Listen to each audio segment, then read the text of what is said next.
Hello and welcome to Cooking with Anand. Today we have special guests, Katie, Michelle, Christy, also known as Mrs. Bibbey, and we are going to be making Quark Cookies. And Miss Bibbey is a physics teacher.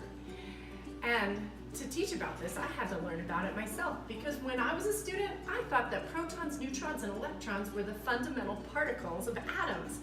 Come to find out, there's even smaller There's things. smaller things that make protons and neutrons. And we call them Quarks! So we're going to be mimicking that via cookies.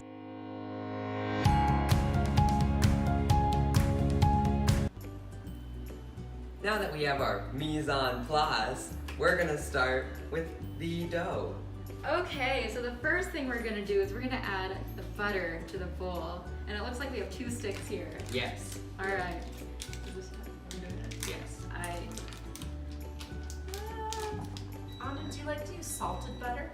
In fancy cooking.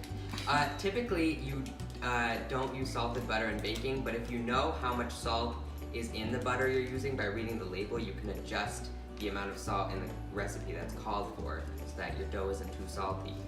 Smart. Okay, so now, Now, Michelle. Okay, now we're gonna add the sugar. It's the sugar, right? Add the sugar. And remember, all recipe quantities are on the website in the link in the description below. I'm gonna cream these together. You want to mix the butter and sugar until there's no more dry clumps of sugar left.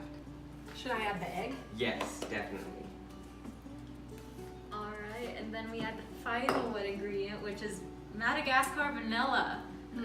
Because we're fancy schmancy here. And just keep on mixing. Now we're gonna add the flour, the baking powder, and the salt. Wow. And you're going to want to sift those so, again, that there's no more lumps and they are fully mixed together. Now we're gonna add the dry ingredients into the wet ingredients. And afterwards, we're gonna mix it all up. We've emptied our dough onto the surface and kneaded it together until it's one cohesive blob.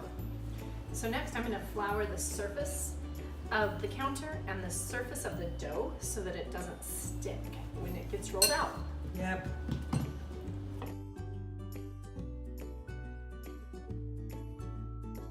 Cut it.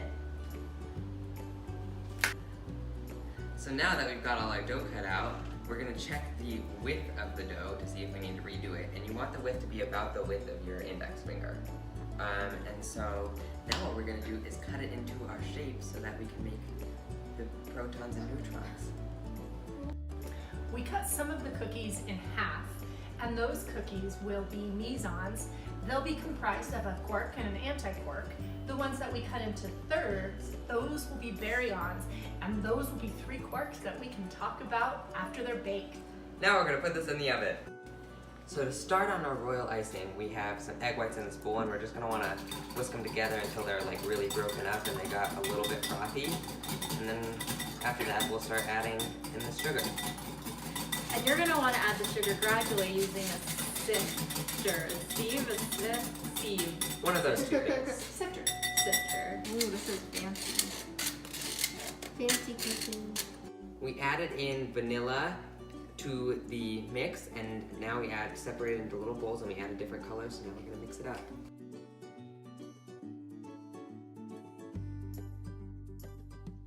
So with this frosting, we're gonna pipe a border around all of the cookies that we want, and make sure that, like for example, I'm gonna pipe a red border around this, and then later I'm gonna fill it with more red frosting, so just make sure you put a little bit of every color on all of them so you have good diversity.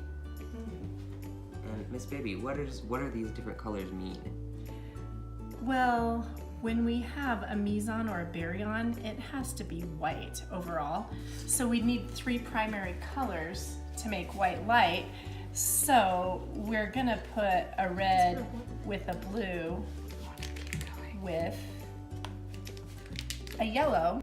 We've piped out all the borders of the cookies, and so now we piped all of the frosting back into the bowls, and we're gonna add a little bit of water so it thins out so that we can flood the cookies.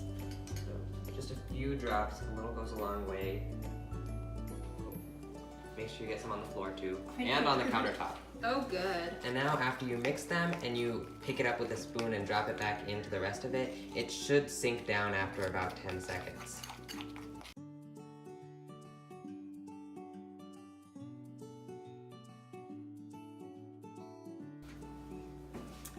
This cookie here is a mise-en. It's Is that mise-en. right? It has two things. It has two quarks. Quarks. Yes.